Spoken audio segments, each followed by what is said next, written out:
నేను ర్యాలీలు తక్కువ చూశాను, రాజకీయాల్లో కొత్తగా వచ్చాను కాబట్టి.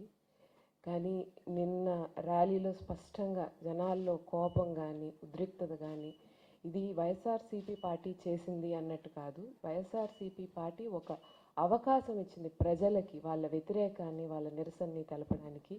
స్పష్టంగా కనపడింది జనాల్లో ఎంత వ్యతిరేకత ఉంది, వాళ్ళు ఎంత కోపంగా ఉన్నారు అనేటువంటి విషయం.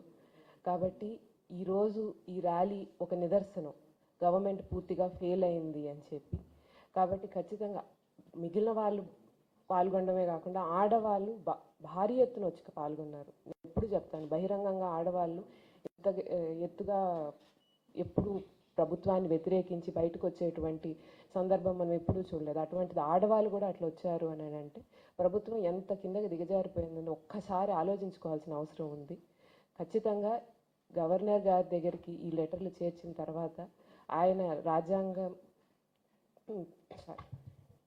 ఆయనైనా ఖచ్చితంగా ఆయన హక్కు ఉపయోగించి ఈ డెసిషన్ని ఆపుతారనేది ఒక్క కోరిక ఉంది. ఎందుకంటే ప్రభుత్వం అయితే ప్రజల గురించి ఆలోచించేటువంటి అవకాశం కూడా కనిపించట్లేదు.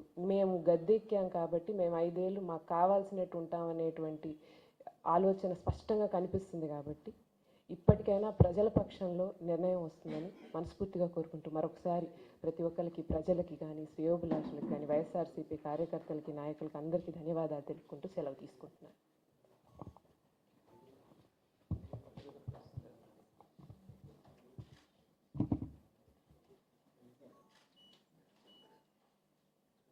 Right, thank you.